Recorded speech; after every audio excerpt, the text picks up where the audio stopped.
তোদের মধ্যে প্রচুর ছেলে মেয়ে মাধ্যমিকের ভৌত বিজ্ঞানটাকে জমের মতো ভয় পায়। অনেকে আমাকে মেসেজ করে, দাদা তোমার চ্যানেলটা নতুন দেখলাম, আমার ভৌত বিজ্ঞানটা একেবারে হয় না, আমাকে একটুখানি বাঁচিয়ে নাও। অ্যাকচুয়ালি তোরা ভৌত বিজ্ঞান পড়ার সঠিক নিয়মটাই জানিস না। মাধ্যমিক ভৌত বিজ্ঞান তিনটে পার্টে বিভক্ত। একটা হচ্ছে 36 নম্বরের এমসিকিউ ভিএসএকিউ অর্থাৎ 1 মার্কসের প্রশ্ন, একটা হচ্ছে 18 নম্বরের এসএকিউ অর্থাৎ 2 মার্কসের প্রশ্ন, একটা হচ্ছে 36 নম্বরের এলএকিউ অর্থাৎ 3 মার্কসের প্রশ্ন। এডভেঞ্চার একাডেমি পশ্চিমবঙ্গের প্রথম চ্যানেল যারা এমসিকিউ ভিএসএকিউ এসএকিউ এবং এলএকিউ এর সেপারেট প্রিপারেশন সিরিজ লঞ্চ করেছে গত বছর থেকে। এবং এই জিনিসটা লঞ্চ করার পর থেকে মাধ্যমিক ভৌত বিজ্ঞানের সিনারিও বদলে গেছে। আমাদের ছেলেমেয়েরা এই বছরের টেস্ট পরীক্ষায় কাঁপিয়ে এসেছে। 90 থেকে 100 এর মধ্যে কত নাম্বার আছে আমি গুণে শেষ করতে পারিনি। টোটাল 100 এখনো পর্যন্ত 7 জন রিপোর্ট করেছে, কতজন করেনি তার ঠিক নেই। প্রচুর নাম্বার উঠেছে ভাই। যারা যারা নতুন দেখছিস, আমি একটা কথা বলছি, এই 36 নম্বরের এমসিকিউ ভিএসএকিউ সিরিজ আর 18 নম্বরের এসএকিউ সিরিজ ফ্রিতে ইউটিউবের মধ্যে আমার চ্যানেলের মধ্যে করানো হয়েছে। প্লেলিস্ট সেকশনের মধ্যে গিয়ে পরপর দেখতে থাক। আর এডভেঞ্চার একাডেমি পশ্চিমবঙ্গের প্রথম চ্যানেল যারা 2025-26-এর পর্ষদ করানো শুরু করেছে, এখনো কিন্তু স্কুল থেকে হয়তো দেওয়াই শুরু হয়নি। আমাদের চ্যানেলে অলরেডি একটা এমসিকিউ ভিএসএকিউ সেট আর দুটো এসএকিউ সেট এসে গেছে। সেই জন্য যারা নতুন আছিস চ্যানেলটাকে সাবস্ক্রাইব কর এবং পরপর ভিডিওগুলোকে দেখতে থাক। চল আজকে জিনিসটা শুরু করা যাক পুরো প্রথম থেকে। আজকে দেখ আমরা ফিজিক্যাল সায়েন্সের 2 এবং 3 নম্বর সেটের এমসিকিউ ভিএসএকিউ ডিসকাস করতে চলেছি। যারা যারা আমাদের মিক্সড টেস্ট পেপার এতদিন ধরে করছিলি তাদের কাছে পর্ষদের টেস্ট পেপার আর কি ভাই। চল দেখ, প্রথম প্রশ্ন বলেছে কোন গ্যাসটি ওজোন স্তরে ওজোন গ্যাসের ক্ষয়ে সহায়তা করে। ভাই ওজোন স্তর যখনই বলবে সিএফসি ছাড়া আর কোনো ভিলেন মার্কেটের মধ্যে কিন্তু তোর কাছে অ্যাভেলেবেল নেই। নেক্সট প্রশ্ন দেখ, বলেছে বয়েলের সূত্রে পিভি বনাম পি লেখচিত্রটা কোনটা। ভাই ভাই ভাই খেয়াল কর, বয়েলের সূত্র অনুযায়ী তোরা কি জানিস পিভি ইকুয়াল টু ধ্রুবক, মানে পি আর ভি এর তুই যাই চেঞ্জ করিস না কেন পিভির মান কোনোদিন চেঞ্জ হবে না। যার ফলে তোকে যদি পিভি বনাম পি বা পিভি বনাম ভি লেখচিত্র অঙ্কন করতে বলে, তুই যতই পি চেঞ্জ কর পিভির মান কিন্তু ধ্রুবক থাকবে। মানে ধর পি এখানে আছে তখনও পিভির মান এখানে, পি এখানে করে দিলি তখনও পিভির মান এখানে, পি তো এই বরাবর বাড়ছে, পি এখানে হয়ে গেল তখনও পিভির মান এখানে। তার মানে স্বাভাবিক পিভিটা সবসময় ধ্রুবক আছে। অর্থাৎ লেখচিত্রটা কেমন হবে বল, পি অক্ষের সমান্তরাল সরলরেখা, অপশন নাম্বার বি। পরিষ্কার। নেক্সট বলে দিয়েছে আণবিক ভর এবং বাষ্প ঘনত্বের মধ্যে সম্পর্ক কি। ভাই ভাই ভাই এসব কি প্রশ্ন দিয়েছে, এ তো আমাদের স্টুডেন্টের কাছে বাচ্চা বাচ্চা প্রশ্ন ভাই। আণবিক ভর ইকুয়াল টু 2 ইন্টু বাষ্প ঘনত্ব, option number D is the correct option. Next প্রশ্ন দেখা যাক, বলেছে নিচের পদার্থগুলির মধ্যে কোনটির উষ্ণতা বাড়ালে কার্যত কোনো প্রসারণ হয় না। এই প্রশ্নটাও আমরা প্রচুর প্রচুর প্রচুর বার করেছি। ইনভার ইজ দ্য কারেক্ট অপশন। বলেছে কোন আলোকরশ্মি একটি স্বচ্ছ কাঁচের স্ল্যাবের ওপর লম্বভাবে আপতিত হলে এর চ্যুতি কোণ কত হবে। Good question. যদি কেউ লম্বভাবে আপতিত হয় তাহলে কিন্তু সে সোজা বেরিয়ে যাবে, তার কোনো চ্যুতি হবে না। 0 degree is the correct option. Next, প্রিজমের মধ্যে দিয়ে সাদা আলোর প্রতিসরণে কোন বর্ণের আলোর চ্যুতি সর্বাধিক। আমি তোদেরকে বারবার শিখিয়েছি সর্বাধিক চ্যুতি কার হয় বল, বেগুনি বর্ণের আলোক রশ্মির হয়। আর সব থেকে কম কার হয় নিচে কমেন্ট করবে। বলেছে ফ্লেমিং এর বাম হস্ত নিয়মে তড়িৎ প্রবাহের দিককে নির্দেশ করে। এটা চৌম্বক ক্ষেত্র, এইটা তড়িৎ প্রবাহ, তাহলে মধ্যমা তড়িৎ প্রবাহের দিক নির্দেশ করে, তাই না? তাহলে মধ্যমা, অপশন নাম্বার সি। আচ্ছা তোরা বলতো বৃদ্ধাঙ্গুষ্ঠ কিসের অভিমুখ নির্দেশ করে। বলেছে নিচের কোনটির গলনাঙ্ক কম হওয়া উচিত। আমরা আমাদের 5 মিনিট রিভিশনে কিন্তু এই বিষয়টা নিয়ে একটা বিস্তর বিষয় বলেছিলাম যে নাইক্রোম তার আর ফিউজ তারের আসল পার্থক্যটা কোন জায়গায়। তাহলে গলনাঙ্ক কার কম হওয়া উচিত, যার সহজে গলে যাওয়ার কথা। সহজে কার গলে যাওয়ার কথা বল, ফিউজ তারের সহজে গলে যাওয়ার কথা। চলো নেক্সট, আলফা কণার মধ্যে কি উপস্থিত থাকে। আচ্ছা আলফাটা কি, +2 একক ধনাত্মক আধান বিশিষ্ট হিলিয়াম কণা স্রোত।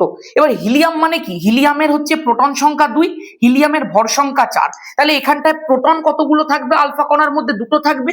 আর নিউট্রন কতগুলো থাকবে বল, ভর সংখ্যা 4 - 2 মানে নিউট্রনও 2টো থাকবে। তাহলে অ্যাকচুয়ালি আলফা কণার মধ্যে 2টি প্রোটন আর 2টি নিউট্রন বর্তমান। আশা করতে পারি একদম পরিষ্কার হচ্ছে কনসেপ্ট। দীর্ঘ পর্যায় সারণীর তৃতীয় পর্যায়, ভাই এইসব প্রশ্ন বহুবার করিয়ে দিয়েছি ভাই। প্রথম পর্যায়, দ্বিতীয় পর্যায়, তৃতীয় পর্যায়, এটা কমেন্ট করে জানা তোরা নিচে। বলেছে কোনটিতে দ্বিবন্ধন অনুপস্থিত। আচ্ছা ইটস এ গুড কোয়েশ্চেন। দেখা যাক, দ্বিবন্ধন অনুপস্থিত বলেছে। আচ্ছা অক্সিজেনের স্ট্রাকচার কেমনি? এইটা মানে দ্বিবন্ধন উপস্থিত। আচ্ছা বল আচ্ছা দাদা অক্সিজেনের স্ট্রাকচার এমনি কেন হয়? কারণ অক্সিজেনের যোজ্যতা 2, অক্সিজেনকে দুটো বন্ড করতে হবে, তাহলে একটা অক্সিজেন আরেকটা অক্সিজেনের সাথে দুটো বন্ড করে যুক্ত থাকে। CO2 আচ্ছা দাদা কার্বনের যোজ্যতা কত? 4, ওই জন্য কার্বন 4খানা বন্ড করে, তাহলে এই অক্সিজেনের সাথে দুটো, ওই অক্সিজেনের সাথে দুটো। আশা করবো ক্লিয়ার। C2H4 দাদা C2H4 বলেছে মানে CnH2n টাইপ অফ স্ট্রাকচার, মানে এটা একটা অ্যালকিনের স্ট্রাকচার। অ্যালকিন মানে আমরা কি জানি? যার মধ্যে দ্বিবন্ধন আছে, তার মানে স্বাভাবিক এটাও আমাদের অ্যান্সার কিন্তু নয়। বলেছে অনুপস্থিত কোনটায়? তাহলে C2H6 is the correct option, কারণ এইটার যে স্ট্রাকচারটা সেটা হচ্ছে CnH2n+2 এর মতো, অর্থাৎ একটা অ্যালকেন এটা। আশা করবো ক্লিয়ার। নেক্সট বলছে কোনটিতে, এটাতে এক্ষুনি করলাম। বলছে কোনটি তড়িৎ পরিবহন করতে পারে? ভাই ভাই এসব কি প্রশ্ন ভাই? তড়িৎ পরিবহন কে করবে? যার মধ্যে আয়ন আছে।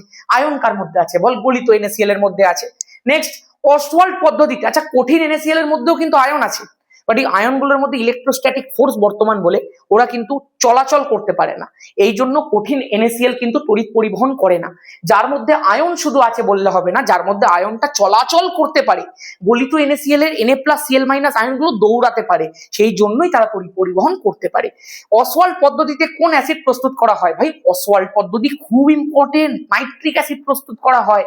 পিতলের প্রধান উপাদান কোনটা? এমন একজন যে সবেতে থাকে, পিতলেও আছে, সে কাঁসাতেও আছে। দেখি আমাকে একটুখানি নিচে কমেন্ট করে জানা, কু কু কু, প্রত্যেকে একটুখানি জানিয়ে দে কু কু কিনা অ্যান্সার।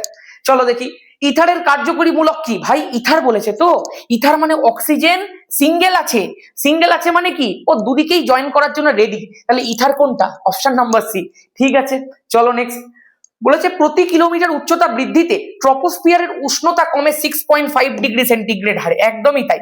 এই ঘটনাটাকে কি বলা হয়? নিচে কমেন্ট করো। নেক্সট প্রশ্ন, প্রধান গ্রিনহাউস গ্যাসটার নাম কি? আরে ভিলেন ভাই যে কার্বন ডাই অক্সাইড। বলেছে একটি শক্তি উৎসের নাম লেখো যেটি স্থিতিশীল বৃদ্ধি ও উন্নয়নের জন্য ব্যবহার করা হয়। প্রচুর আছে, সৌরশক্তি লিখে দে ভাই। নেক্সট 30 ডিগ্রি সেন্টিগ্রেড এবং 300 কেলভিনের মধ্যে কোন উষ্ণতার মান বেশি? দেখ ভাই গরুর সাথে গরুর তুলনা হয়, গাধার সাথে গাধার তুলনা হয়, মানুষের সাথে মানুষের তুলনা হয়, কুকুরের সাথে কুকুরের তুলনা হয়, সেন্টিগ্রেডের সাথে কোনোদিন কেলভিনের তুলনা হয় না। তাহলে প্রথমে দুটোকে সেম ইউনিটে আন। 30 ডিগ্রি সেন্টিগ্রেডের সাথে 273 যোগ কর, তাহলে হয়ে গেল কত বল? 303 কেলভিন। এই যে 303 কেলভিন হলো, তার সঙ্গে 300 কেলভিনের তুলনা কর, তাহলে কে বড়? এ বড়, তার মানে এ বড় ছিল, তার মানে 30 degree centigrade is greater than 300 kelvin. আশা করবো ক্লিয়ার। নেক্সট স্থির চাপে কত ডিগ্রি সেন্টিগ্রেড উষ্ণতায় চার্লসের সূত্র অনুসারে কোন আদর্শ গ্যাসের আয়তন শূন্য হয়ে যাবে? পরম শূন্য উষ্ণতায়। পরম শূন্য উষ্ণতা মানে কত দাদা? -273 ডিগ্রি সেন্টিগ্রেড। চলো নেক্সট। বলছে তাপ পরিবাহিতাঙ্কের SI এককটি লেখো। এটা কতবার করে দেবো ভাই? এই মনে হয় আমরা যতগুলো সেট করেছি সব কটার মধ্যে এই প্রশ্নটা ছিল। এই প্রশ্নটার উত্তর আমি জানি না আমি কতবার দিয়েছি, তোরা প্রত্যেকেই জানিস। Q = K * A θ2 - θ1 * T / D হয়। তাহলে এখান থেকে আমরা লিখতে পারি K = Q * D / A θ2 - θ1 * T। তোরা প্রত্যেকে এখান থেকে জানিস কিউ এর যে একক হয়, কিউটা তো তাপ, তাপের একক কি বল? তাপের একক জুল। এসআই পদ্ধতিতে তো একদম জুল। ডি মানে কি? ডি মানে হচ্ছে বেদ, বেদ মানে মিটার। এ মানে কি? ক্ষেত্রফল, ক্ষেত্রফল মানে মিটার স্কোয়ার। θ2 - θ1 কি? উষ্ণতা পার্থক্য, উষ্ণতা পার্থক্য মানে কেলভিন। টি মানে কি? সময়, সময় মানে কি বল? সেকেন্ড। তাহলে স্বাভাবিকভাবে তুই বুঝতে পারছিস মিটার দিয়ে একটা মিটার কাটলো, তাহলে joule per second, joule per second মানে কি ভাই? ওয়াট। মিটার ওপরে গেল তাহলে মিটার ইনভার্স, কেলভিন ওপরে গেল তো কেলভিন ইনভার্স। ঠিক আছে নেক্সট। সব গ্যাসের আয়তন প্রসারণ গুণাঙ্কের মান একই। এই প্রশ্নটা নিয়েই আমার আপত্তি আছে। এখানটা গ্যাসটা মেনশন করে দেওয়া উচিত ছিল। যদি বলতো সব আদর্শ গ্যাসের আয়তন প্রসারণ গুণাঙ্কের মান একই, তাহলে আমি বলতাম একদম সত্য, যে মানটা কত? 1/273 পার ডিগ্রি সেন্টিগ্রেড। আমি আশা করছি বোঝাতে পেরেছি। ঠিক আছে নেক্সট প্রশ্ন। বলেছে দন্ত চিকিৎসকরা কি ধরনের দর্পণ ব্যবহার করেন? অবতল দর্পণ ব্যবহার করেন। কেন করেন? কমেন্ট করো। নেক্সট, বায়ু সাপেক্ষে কাঁচের প্রতিসরাঙ্ক। এই দেখ, বায়ু সাপেক্ষে কাঁচের প্রতিসরাঙ্ক শিখিয়েছি লিখতে। যারা যারা জানিস না, আমাদের আলোর ওয়ান শট রিভিশন দেওয়া রয়েছে, পার্ট 1 পার্ট 2 করে নে, তুই আলোর প্রো হয়ে যাবি। আর পার্ট 3 ধামাকা ব্যাচের মধ্যে রয়েছে। তাহলে মিউ এ জি কি হবে বল? Mu G divided by mu A, তাই তো? বায়ু সাপেক্ষে কাঁচের প্রতিসরাঙ্ক কত দিয়ে দিয়েছে? 1.5। আচ্ছা 1.5 মানে কি দাদা? একটু আসল রূপে আনো। 1.5 মানে 15/10, মানে 3/2। তাহলে বলেছে কাঁচ সাপেক্ষে বায়ুর কত হবে, তার মানে মিউ এ বাই মিউ জি করতে বলেছে। কাঁচ সাপেক্ষে বায়ুর, আরে উল্টে দে না ভাই, 2/3 হয়ে গেল। এই সব প্রশ্ন দেখবি আমি তোদেরকে মিক্সড পেপারে করিয়েছি। খুব তাড়াতাড়ি মেগা টেস্ট পেপার আসছে, মেগা টেস্ট পেপার। আন্তর্জাতিক নিয়ম অনুসারে নিউট্রাল তারের রং কি হয় ভাই? হালকা নীল হয়, তাই না? এসব তো তোরা আমার থেকে ভালো জানবি। নেক্সট, 1 ওয়াট ঘন্টা ইকুয়াল টু কত জুল? ভাই 1 ওয়াট আওয়ার, এটাকে যদি জুলে কনভার্ট করতে হয় তাহলে একটু টেকনিকটা শিখিয়ে দিই। প্রথমেই বলি একদম ভেঙে ভেঙে দেখাচ্ছি। ওয়াট মানে কি? ওয়াট মানে হচ্ছে জুল পার সেকেন্ড। এবার যদি এটাকে তোকে জুলে কনভার্ট করতে হয় তাহলে নিচে সেকেন্ডটাকে কাটতে হবে, কিন্তু পাশে কি রয়েছে বল? আওয়ার। এটা কত আছে অ্যাকচুয়ালি? 1 ঘন্টা আছে। 1 ঘন্টা মানে কি দাদা? 1 ঘন্টা মানে যদি আমি একে 60 দিয়ে গুণ করি তাহলে 1 ঘন্টা মানে 60 মিনিট হয়ে গেল। মিনিট তো চলবে না, তাহলে একে আরো 60 দিয়ে গুণ করো, তাহলে মিনিট থেকে সেকেন্ডে কনভার্ট হয়ে গেল। তাহলে 1 ঘন্টা 60 মিনিট, 60 মিনিট মানে 60 × 60 3600 সেকেন্ড। তাহলে এই যে পুরোটা আমি করে নিলাম, এইটার ইউনিট হয়ে গেল সেকেন্ড। হলো, এবার এই নিচের সেকেন্ড দিয়ে এই সেকেন্ডটা কেটে দাও, একদম পরিষ্কার। আমি যদি আরো একটু ভেঙে দেখাবো, আরো একটু ভেঙে দেখাচ্ছি তোদেরকে। তোদের মধ্যে কয়েকজন বললো দাদা এটা তুমি কি করলে? আরে ভাই তুই সারা বছর পড়িসনি, এটা তো স্বীকার করে নে। দেখ এবার 1 ওয়াট আওয়ার, আমি আরো ভেঙে দেখাচ্ছি। লেখা যায় তো 1 ওয়াট ইন্টু 1 আওয়ার লেখা যায়। 1 ওয়াটকে কি লেখা যায়? 1 জুল ডিভাইডেড বাই সেকেন্ড লেখা যায়। 1 আওয়ারকে কি লেখা যায় বল? 60 মিনিট। 60 মিনিটকে কি লেখা যায় বল? 60 × 60 সেকেন্ড। তাহলে এই পুরোটাকেই তো আমি 60 × 60 সেকেন্ড লিখেছিলাম আগের বারে, তাই না? সেকেন্ড দিয়ে সেকেন্ড কেটে দিয়েছিলাম। বল 6 6 36 0 0 2 0, তাহলে কি হয়ে গেল বল? 3600 কি পড়ে আছে? জুল পড়ে আছে। Complete and clear and dusted. Ampere into ঘন্টা, ও সর্বনাশ, গুড কোয়েশ্চেন। অ্যাম্পিয়ার ইন্টু ঘন্টা কিসের একক? ভাই ভাই ভাই ভাই, কিউ ইকুয়াল টু আইটি হয়, শুনেছিস তো? আই মানেই তো অ্যাম্পিয়ার, আর সময়ের এককই তো ঘন্টা। তাহলে কিউ ইন্টু মানে Q equal to I into T, মানে এই অ্যাম্পিয়ার ইন্টু ঘন্টা কিসের একক?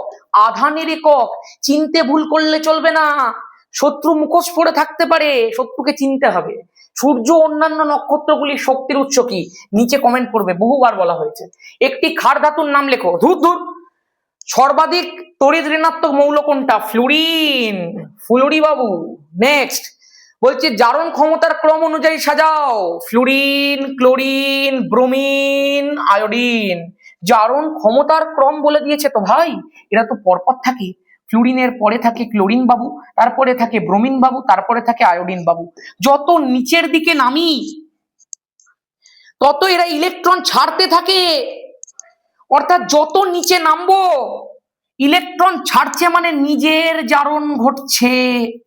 নিজের জারণ ঘটছে মানে অন্যকে বিজারিত করছে। মানে যত নিচে নামবো তত কি ক্ষমতা, কি ধর্ম বাড়বে? বিজারণ ধর্মটা বাড়বে। বলেছে জারণ ক্ষমতার ক্রম অনুযায়ী সাজাও।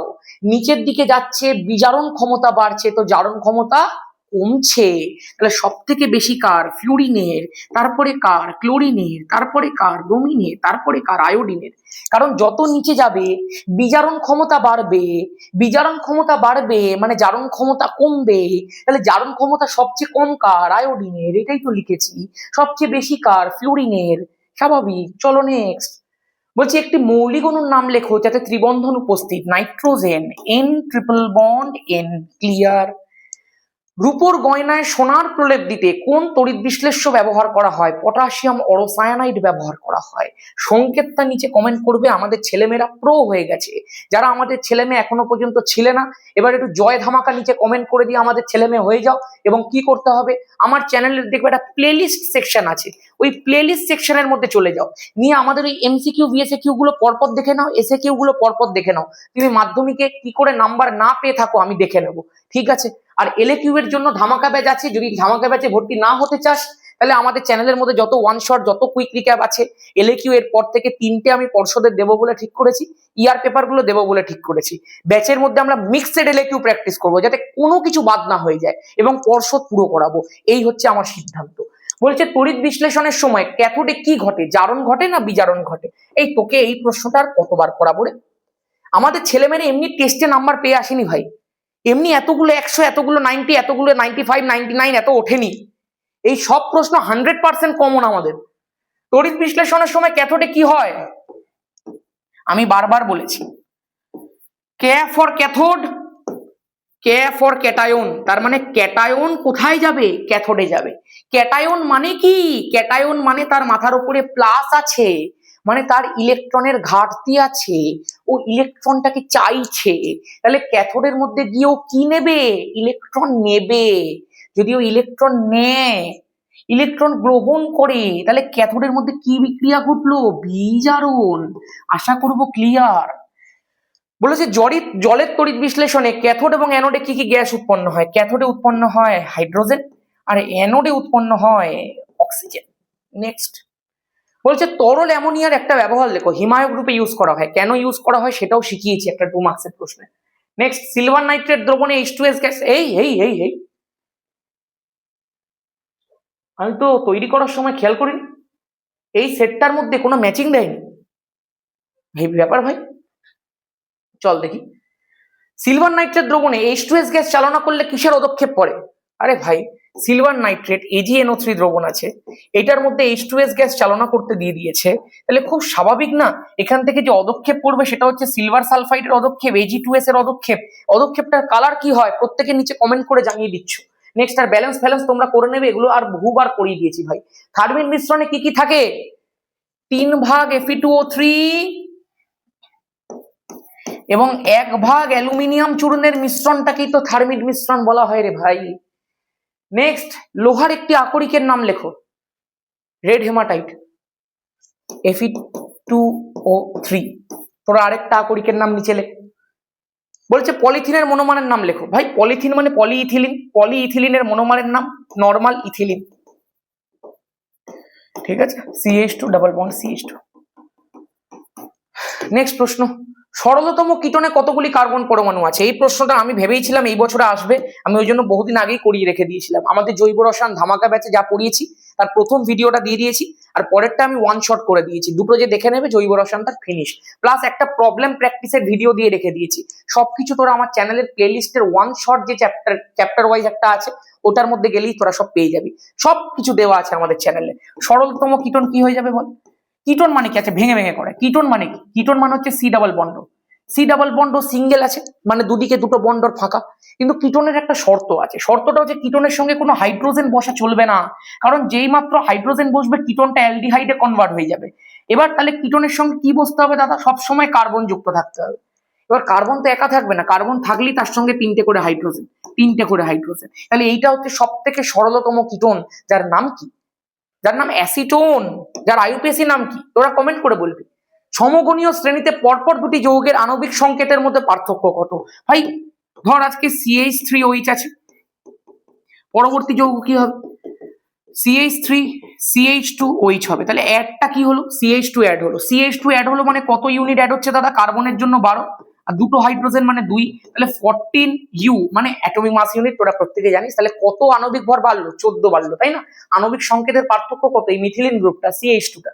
ঠিক আছে, চলো চলো, আমাদের একটা সেট কমপ্লিট হয়ে গেল। এবার আমরা পরবর্তী সেটের মধ্যে যাব। পরবর্তী সেটটা দেখবো কি রয়েছে, চল দেখি। উইথাউট ওয়েস্টিং এনি টাইম, এটা একটুখানি ঝাপসা হয়ে গেছে, যদিও পর্ষদ এখনো বেরোয়নি, পর্ষদ জোগাড় করেছি, এই অনেক বড় ব্যাপার। ঠিক আছে, বলেছে এদের মধ্যে কোন জীবাশ্ম জ্বালানিটি সর্বনিম্ন বায়ু দূষণ ঘটায়? সিএনজি সর্বনিম্ন বায়ু দূষণ ঘটায়। সিএনজি মানে কম্প্রেসড ন্যাচারাল গ্যাস। ঠিক আছে, চলো। বলেছে স্থির উষ্ণতায় কোনো নির্দিষ্ট ভরের, আচ্ছা আমি একটু দেখি এটা দেখা যাচ্ছে কিনা পরিষ্কার, একটুখানি দেখতে দে। এটা পরিষ্কার কি দেখা যাচ্ছে? এই হ্যাঁ দেখা যাচ্ছে, মোটামুটি কাজ চালিয়ে নিতে পারবি। এই একটাই পেজ একটুখানি ঝাপসা হয়েছে, বাকি এর পরের পেজগুলো থেকে কিন্তু ঠিকই আছে। বলেছে স্থির উষ্ণতায় কোনো নির্দিষ্ট ভরের আদর্শ গ্যাসের চাপটাকে আমি যদি দ্বিগুণ করে দিই, তাহলে গ্যাসটার আয়তন কি হবে? তোরা তো প্রত্যেকে জানিস চাপ আর আয়তনের মধ্যে ব্যস্তানুপাতিক সম্পর্ক। যদি আমরা চাপটাকে দ্বিগুণ করি তাহলে আয়তনটা অর্ধেক হয়ে যাবে, তাই না? তাহলে 1/2 গুণ ইজ দ্য কারেক্ট অপশন। বলে যে সিও গ্যাসের ন্যায় বাষ্প ঘনত্ব বিশিষ্ট গ্যাসটি কি? দেখছিস তো যা করিয়েছিলাম টেস্টের আগে ওই সেটগুলোর মধ্যে পুরো হুবহু ছেপে দিয়েছে পরীক্ষাতে প্রশ্ন, মনে হচ্ছে না আমাদের সেট থেকে কপি করেছে। অনেকজন বলেছে আমাকে, দাদা তোমার সেট থেকে প্রশ্ন দিয়ে দিয়েছে। বলেছে সিও গ্যাসের ন্যায় বাষ্প ঘনত্ব। সিও গ্যাস মানে কি? কার্বনের জন্য 12, অক্সিজেনের জন্য 16, 16 10 26 আর 2 28, এই 28 গ্রাম পার মোল, এটা হয়ে গেল এর মোলার ভর। যদি মোলার ভর এটা হয় বা আণবিক ভর যদি 28 হয়, তাহলে বাষ্প ঘনত্ব কত হয়ে যাবে বলে? এটা হাফ হয়ে যাবে, তার মানে 28/2, তার মানে 14 হয়ে যাবে। এবার বলেছে এই সিওর বাষ্প ঘনত্বের সাথে সমান বাষ্প ঘনত্ব বিশিষ্ট গ্যাস কোনটা? তাহলে দেখেই বোঝা যাচ্ছে ভাই নাইট্রোজেন হবে, কারণ তুই নাইট্রোজেনটা যদি আণবিক ভর বার করিস তাহলে সেটা হয়ে গেল 14 গুণ 2 28 গ্রাম পার মোল, এটাই মোলার ভর। এবার এর মোলার ভর সেম, তার মানে বাষ্প ঘনত্বও সেম, পরিষ্কার কথা। তাহলে N2 is the correct option. Next, দৈর্ঘ্য প্রসারণ গুণাঙ্ক দেখা যায় কেবলমাত্র কঠিন, কেবলমাত্র তরল, কঠিন তরল গ্যাস হবে? পাগলদের মতো উত্তর।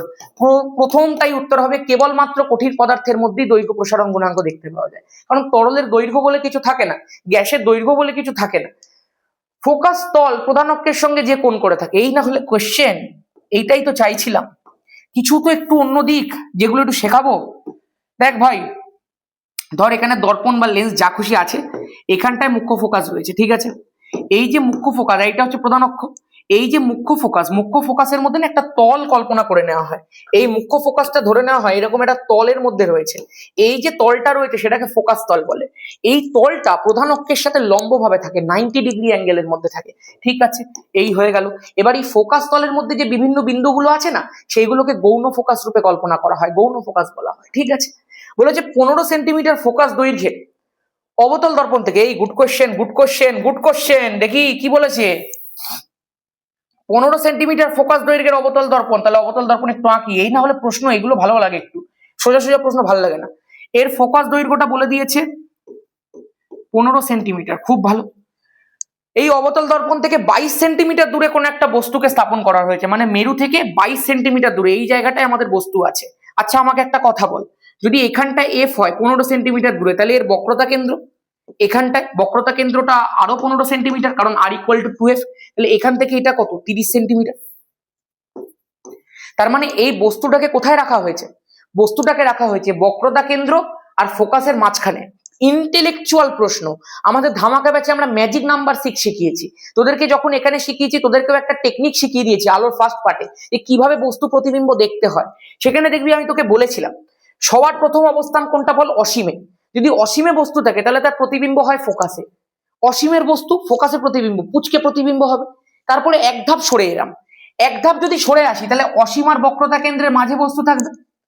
এবার যখন আমি এক ধাপ সরে এসেছি তখন প্রতিবিম্বটাও এক ধাপ সরে যাবে।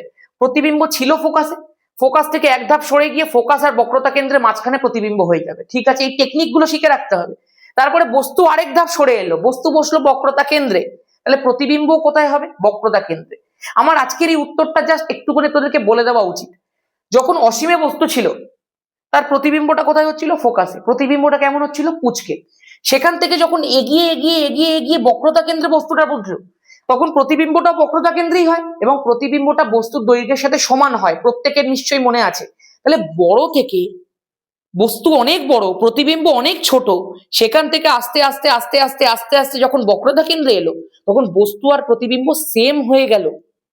এরপরে যখনই বস্তুটাকে আমরা আরেক ধাপ সরিয়ে দেব, মানে বক্রতা কেন্দ্র থেকে আরেক ধাপ সরিয়ে যখন বক্রতা কেন্দ্র আর ফোকাসের মাঝখানে বস্তুটাকে বসিয়ে দেব, তখন কিন্তু কামাল হয়ে যাবে। কি কামাল?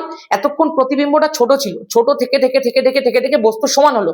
এরপরে যখন বস্তু আরেক ধাপ সরে এলো, প্রতিবিম্ব আরেক ধাপ সরবে কিন্তু প্রতিবিম্বটা বস্তুর তুলনায় বড় হয়ে যাবে।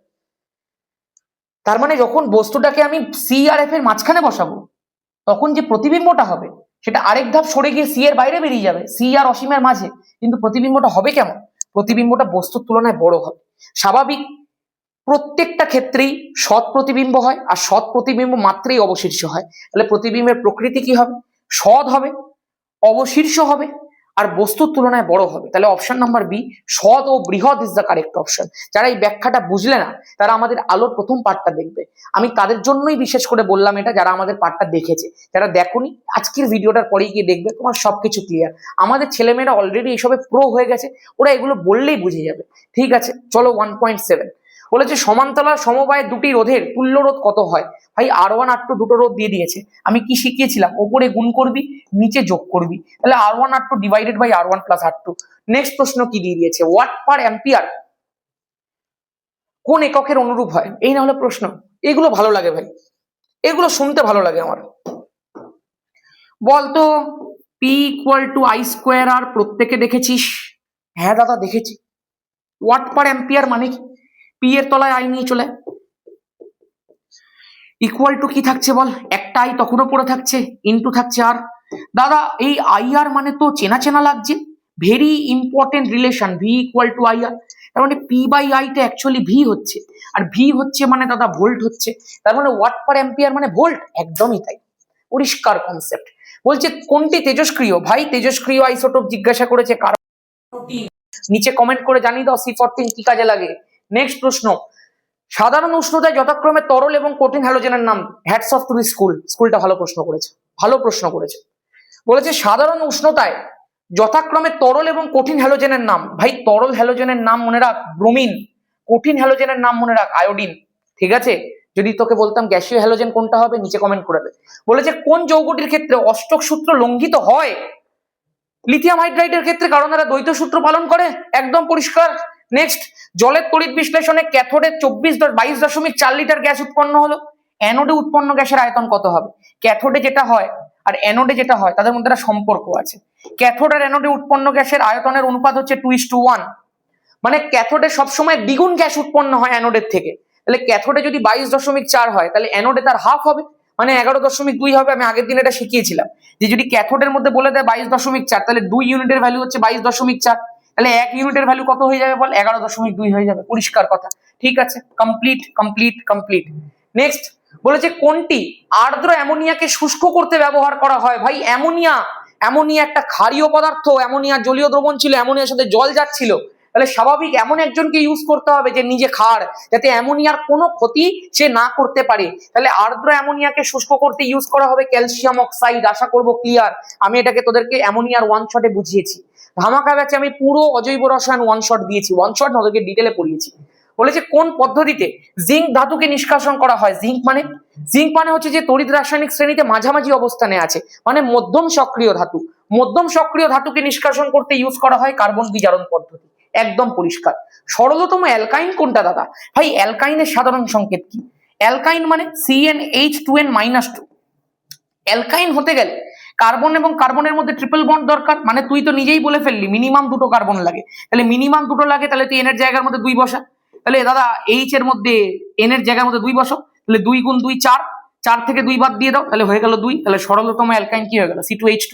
সরলতম অ্যালকাইন দাদা যদি C2 হয়, তার মানে ইথ মানে তার সঙ্গে আইন যোগ করো, ইথ প্লাস আইন, ethyne is the correct option. ঠিক আছে, নাম বলে দিয়েছিল, নাম তো এক চান্সে মেরে দিতাম, বেকার বেকার সংকেত বার করলো। এবার চল দেখা যাক বিএসকিউ টাইপ অফ প্রশ্ন। কার্বন বিহীন একটি জ্বালানির উদাহরণ দাও যার তাপন মূল্য খুব বেশি। ভাই ভাই ভাই বহুবার এটাকে করিয়েছি, 5 মিনিট রিভিশনও করিয়েছি, নিচে কমেন্ট সেকশনে তাড়াতাড়ি বলে ফেল। আর যারা যারা জানিস না কমেন্ট সেকশন চেক কর, জেনে যাবি, আমাদের ছেলেমেয়েরা কাঁপিয়ে দেবে। বডি স্প্রেতে থাকা ড্যাশ গ্যাস হলো একটা গ্রিন হাউস গ্যাস। হ্যাঁ, এইখানে দিয়ে দিয়েছে একটা প্রশ্ন, খেয়াল করে দেখিস। আমি জানি না তোদের মধ্যে কতজনই উত্তরটা পারফেক্টলি জানিস, তোরা বেশিরভাগ জনই বলবি ক্লোরোফ্লুরোকার্বন হবে অ্যান্সার।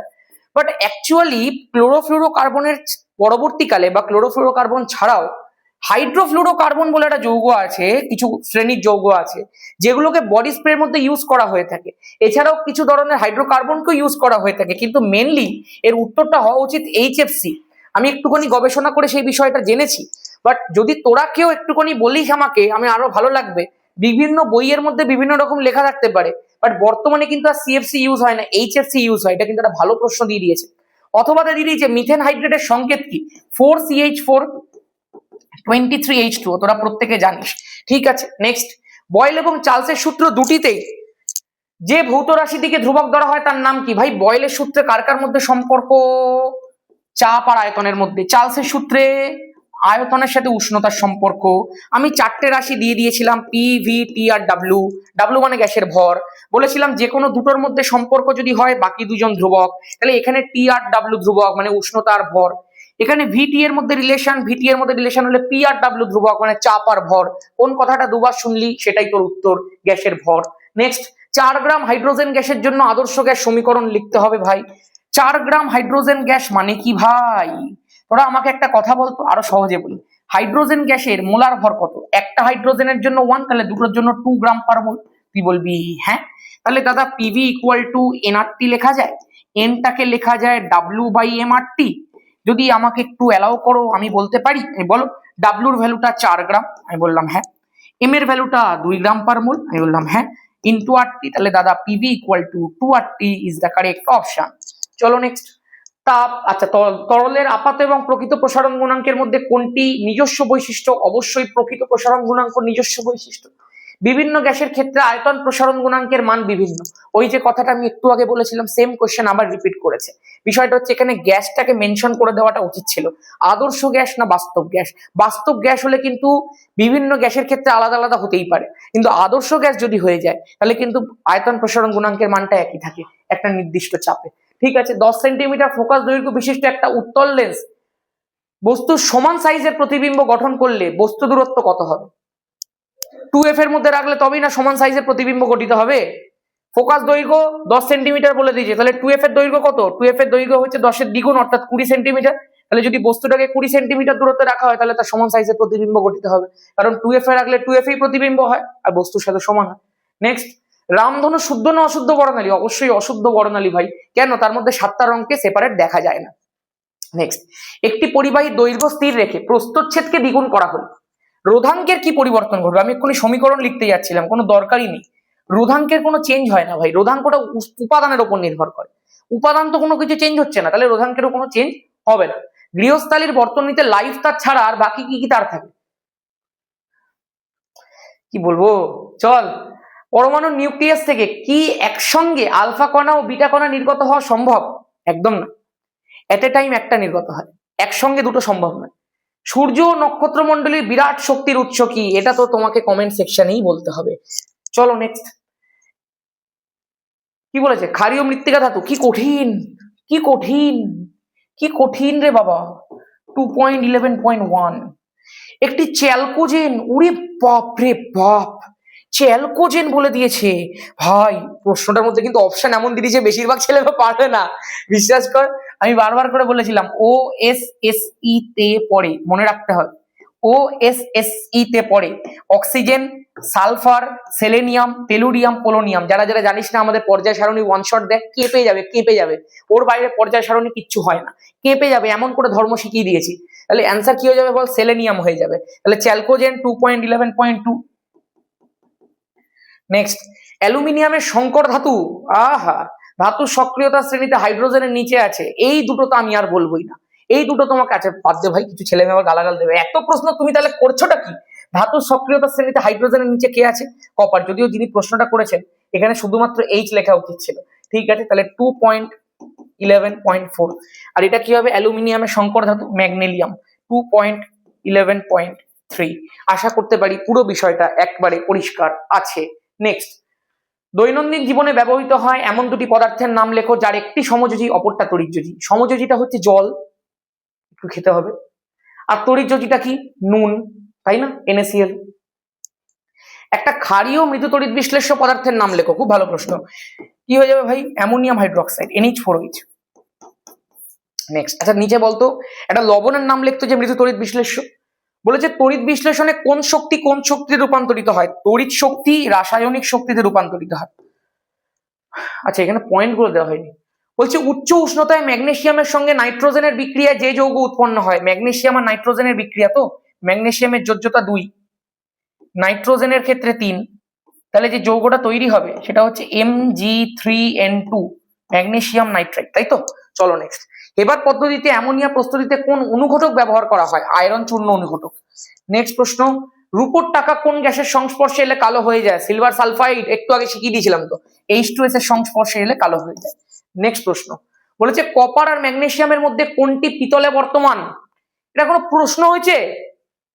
পরের প্রশ্ন, মিথেনে HCH বন্ধন কোণের মান কত? 109°28'। এটা কেন হয়? যখন 11-এ কেমিস্ট্রি পড়াবো তখন বলবো। অ্যাকচুয়ালি হয় মিথেনের মধ্যে sp3 হাইব্রিডাইজেশন থাকে বলে হয়। ইথিলিনের বন্ড অ্যাঙ্গেল কেন 120° হয়? কারণ সেখানে sp2 হাইব্রিডাইজেশন থাকে। অ্যাসিটিলিনে 180 কেন হয়? বিকজ সেখানে sp হাইব্রিডাইজেশন থাকে। এইগুলো সব কোথায় শেখাবো? যখন 11 কেমিস্ট্রি পড়াবো। আমাদের ধামাকা ব্যাচের যে স্টুডেন্টরা আছে তাদেরকে কিন্তু ডিরেক্ট অ্যাডমিশন করিয়ে নেওয়া হবে। অবশ্যই তাদের জন্য ফিজ একটু কম থাকবে। সেই কারণে যারা এখনো পর্যন্ত ধামাকা ব্যাচের মধ্যে ভর্তি হসনি তারা এমনি ভর্তি হয়ে যেতে পারিস কিন্তু এখন 6289360364 এই নাম্বারটার মধ্যে 599 কোর্স ফি আছে। এই কোর্স ফিটা সেন্ড করে দাও। তুমি শুধু ভেবো না এটা ধামাকা ব্যাচের কোর্স ফি।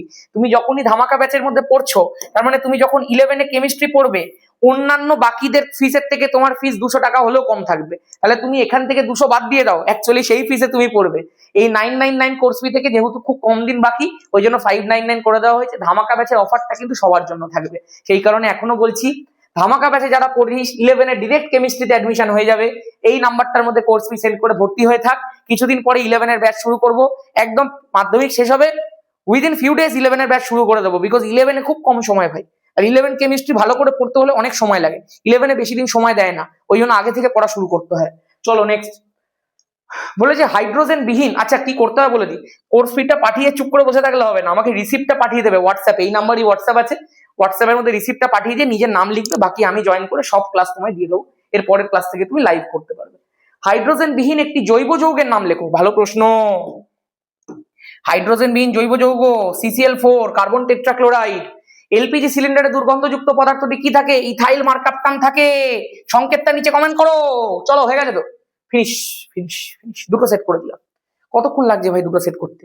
কারণ আমাদের সব প্রশ্ন ডান অলরেডি, তাই না? ব্যাস আজকের মতো এখানেই। সবাই খুব ভালো করে পড়তে থাক, বেশি সময় নেবো না। জয় ধামাকা নিচে একটা কমেন্ট চলবে অবশ্যই। আর তোরা খুব তাড়াতাড়ি মেগা টেস্ট পেপারের একটা অভিজ্ঞতা করতে চলেছিস। মেগা টেস্ট পেপারের মধ্যে কি কি থাকবে এবং চিন্তা করলে কাঁপবে। এডভেঞ্চার একাডেমির মডেলকে কিন্তু কপি করা চলবে না। এডভেঞ্চার একাডেমি প্রথম পশ্চিমবঙ্গের মধ্যে মেগা টেস্ট পেপার আনতে চলেছে। মিক্সড টেস্ট পেপার আমরা প্রথম করেছিলাম, একটা বিশেষ সংস্থা একটা মিক্সড টেস্ট পেপার করানোর চেষ্টা করছে, কিন্তু হুবহু আমাদেরকে কপি করতে পারেনি। ওরা কি করছে, বিভিন্ন টেস্ট পেপারের ইম্পর্টেন্ট সেট নিয়ে এসে করাবো, কিন্তু আমাদের কপি যদি কেউ করে ফেলে বিরাট ব্যাপার। কিন্তু এডভেঞ্চার একাডেমি ফিজিক্যাল সায়েন্সে যে জিনিসটা করবে, তোমরা একটা কপি করবে, আমি 10টা জিনিস আনবো। আমাদের স্টুডেন্টরা ফিজিক্যাল সায়েন্স কাঁপাবে, 11-12 কেমিস্ট্রি কাঁপাবে, আমি এইটুকু বলে দিতে পারি। তার জন্য যা করতে হয় আমি করব। এডভেঞ্চার একাডেমি কারোর কপি করে না। নতুন জিনিস আনবো, আরো আনবো, আরো আনবো। জয় ধামাকার নিচে কমেন্ট হবে শুধু একবার। প্রত্যেকে ভালো থাক আর কাঁপিয়ে দে মাধ্যমিক। দেখা হবে।